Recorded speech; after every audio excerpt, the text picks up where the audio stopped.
26 தேர்தலுக்கான பணிகளை திமுக இப்பவே தொடங்குறது அப்படின்றத பலப்படுத்திக்கிறதுக்கான ஒரு விஷயமா பார்க்கணுமா அல்லது பலவீனத்தை விரைவாகவே சரி செய்யணும் அப்படின்றதுக்காக முன்கூட்டியே தயாராகிறாங்க அப்படின்னு பார்க்கணுமா? இல்ல, இதுல பலவீனம் என்பது நடைபெற்று முடிந்த நாடாளுமன்ற தேர்தலில் திராவிட முன்னேற்ற கழகத்தின் தலைமையிலான அணி 40க்கு 40 தொகுதிகளையும் வென்றிருக்கிறது.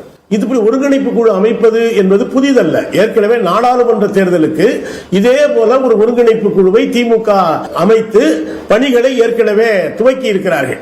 இதுல பலவீனம் என்பது என்ன? இப்ப திமுக ஆட்சியில மின் கட்டணம் உயர்ந்திருக்கு. இதுக்கு யார் பொறுப்பேற்கணும்? இதே உதய் மின் திட்டத்தில் அம்மையார் ஜெயலலிதா இருந்தவரை அதிமுக அரசு கையெழுத்திடவில்லை. திரு எடப்பாடி பழனிசாமி அவர்கள் வந்த பிறகுதான் உதய் மின் திட்டத்திலே கையெழுத்திட்டார். அது உதய் மின் திட்டத்தில் என்ன இருக்கு?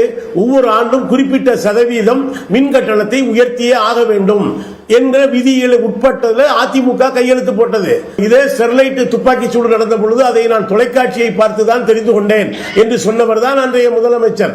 சாத்தான்குளத்தில் லாக்அப் டெத் நடந்த பொழுது அவர்கள் உடல்நல குறைவு காரணமாக தந்தையும் மகனும் இறந்து போனார்கள் என்று சொன்னவர் தான் முதலமைச்சர். ஆனால் இதே கடந்த நாடாளுமன்ற தேர்தலில் பாஜகவோடு எங்களுக்கு உறவு இல்லை என்று அதிமுக சொன்னது. இங்க தேர்தல் சதவீத கணக்கு என்ன காட்டுகிறது? பல இடங்கள்ல அதிமுகவினுடைய வாக்குகள் பாஜகவுக்கு போயிருக்கு. இப்ப தேர்தல் முடிந்த பிறகு திரு எடப்பாடி பழனிசாமி அவர்கள் என்ன சொல்றாங்க? நாங்க கூட்டணி குறித்தும் யோசிப்போம். விக்கிரவாண்டி இடைத்தேர்தலில் அதிமுக போட்டியிடல.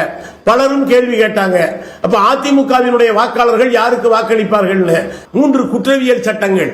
இன்றைக்கு அதை எதிர்த்து திமுக மாநில ஆளுங்கட்சியாக இருந்தாலும் நீதிமன்றத்திலையும் போராடுது, மக்கள் மன்றத்திலையும் போராடுது. மக்களை பாதிக்கிற பிரச்சனைகளில் அதிமுக என்ன நிலைப்பாடு எடுக்கிறது?